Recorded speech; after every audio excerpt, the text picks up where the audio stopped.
Hello, BookTube. It's Joshua here.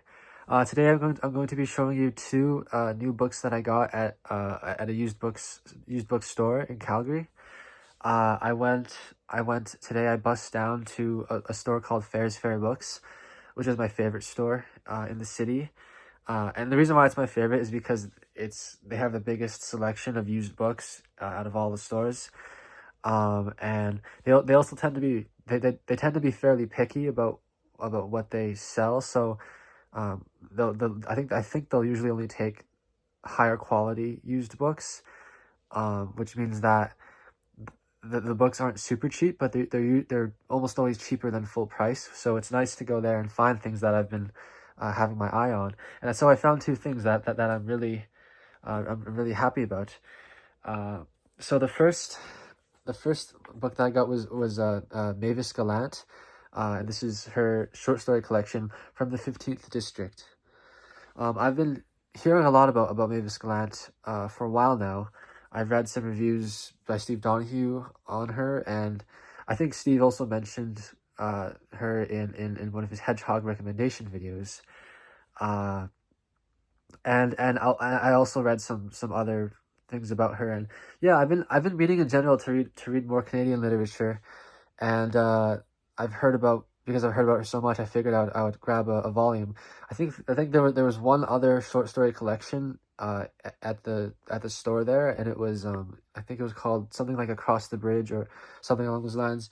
I've never read any of her stories, so I don't know which one's better. But I'll read you the back here because it sounds fascinating.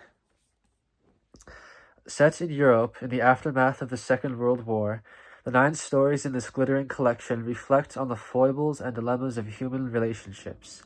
An English family goes to the south of France for the sake of the father's health and to get away from an England of rationing and poverty. A displaced person turned French soldier in Algeria now makes a living as an actor in Paris. A group of selfish English expatriates on the Italian Riviera are incredulous that Mussolini and the Germans may affect their lives. A great writer's quiet widow blossoms in widowhood, to the surprise and alarm of her children, who send a 10-year-old grandson to Switzerland to keep her company one Christmas. Full of wry humor and penetrating insights, this is Mavis Gallant's. This is Mavis Gallant at her most unforgettable. Okay, so that sounds really good, and I've recently been turned on to short stories ever since I read the that science fiction anthology edited by Robert Silverberg, and so and just this at the beginning of August I read some stories by Eudora Welty, and so now I'm really looking forward to this.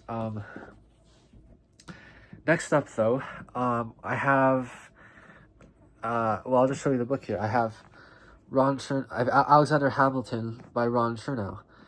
Um, I got this book because I've actually been reading throughout August for the past, I think, 10 days or so now, maybe 2 weeks or somewhere around there.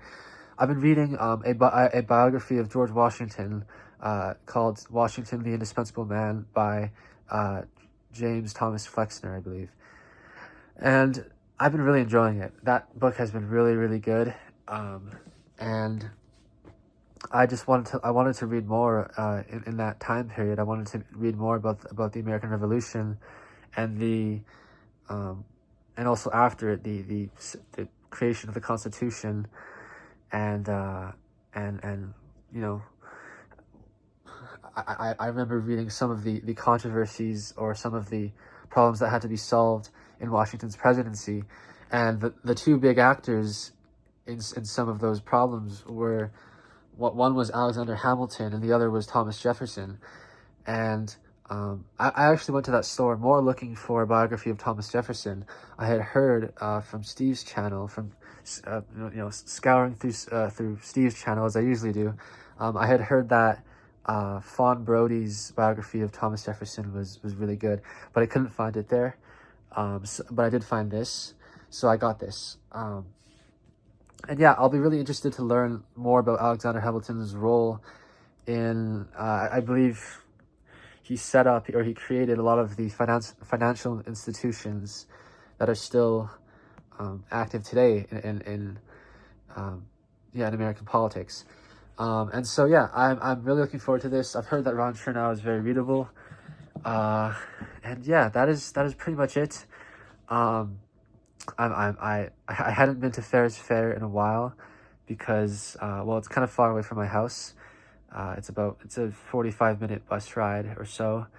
But I had recently directed another booktuber who was visiting Calgary. I'd recently recommended the store to him, and so I was kind of thinking about it and decided to go today.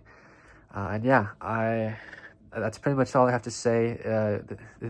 This was a very short video, but yeah, I hope you guys have a good day. Bye bye.